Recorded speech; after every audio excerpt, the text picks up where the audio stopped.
The advice I see given to most developers is to combine mechanics from a few different games to create something new for your own game, and that's exactly what Hyperspace Dogfights is doing. Now, the problem with that is everyone will compare what you've done with the other games.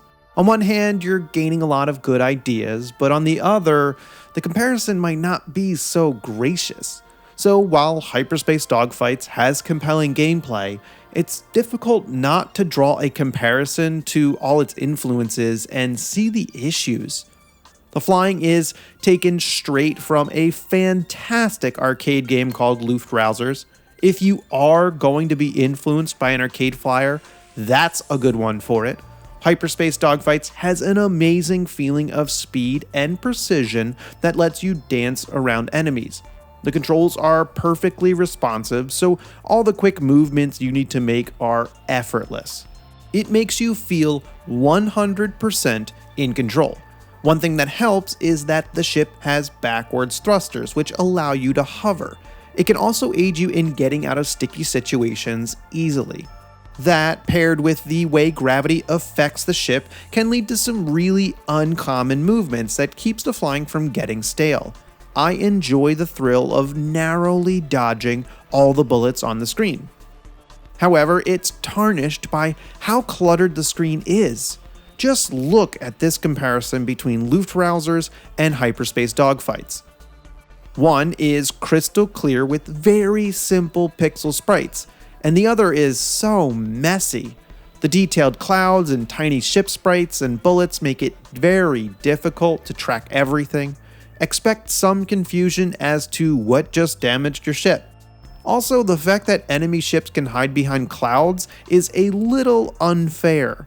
It can become frustrating when a few hits come in quickly that instantly takes out one of your lives.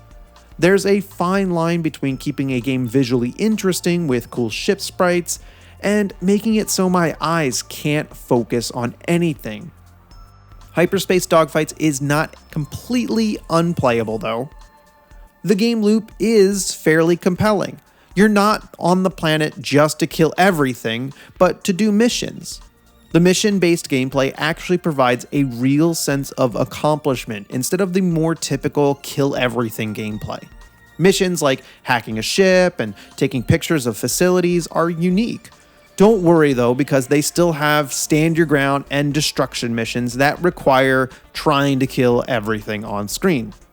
After completing the mission, you move on to the next, but between, you can purchase items with money you picked up from dead enemies. Unfortunately, the game is not clear that every level increases the difficulty by 10%.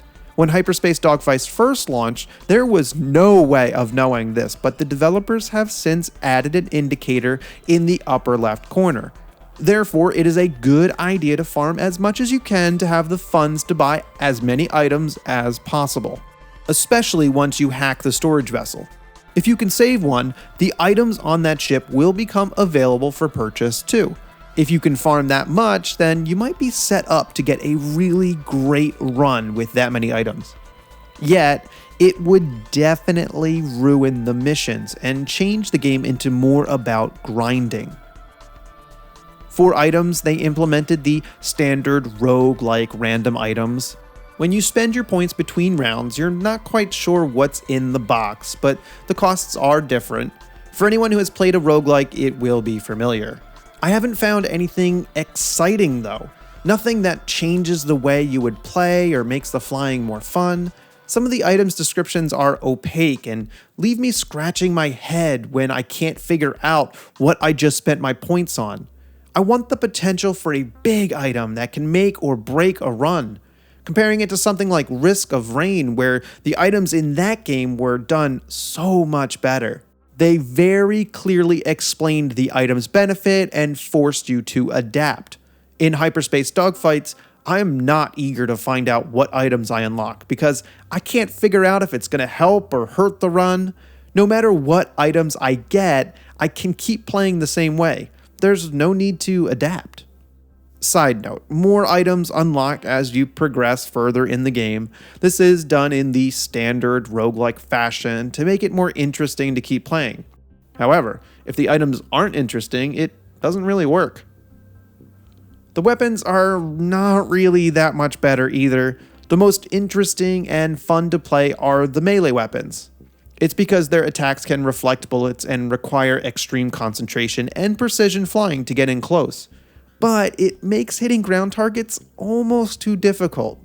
All the gun weapons I've seen have different shots that all do the same thing, shoot bullets in front of you. It's the same issue that the items have. The weapons do not require you to adapt your style of play. No matter which ones you get, they all handle the same way, except the melee weapons, which is probably why they're the most enjoyable. Forcing the player to adapt to random situations is one of the most important aspects of a roguelike, and it's just missing from Hyperspace Dogfights. It is the biggest flaw of the game, and I'm never craving that one more run after defeat. What's the point if it's just the same gameplay again with more perplexing items? Overall, Hyperspace Dogfights is okay. It pulls from various influences that are the best parts, but lands flat where it matters most. Initially, I had a lot of fun with the game, but realized that the repetition and lack of interesting items don't lead to meaningful gameplay. I hope they can clear up some of the item problems, which would go a long way towards improving the game. Hyperspace Dogfights is almost there, and for someone who can look past these faults and loves flying, this would be a good pickup, especially if you loved loot browsers and wanted more. Thanks for watching.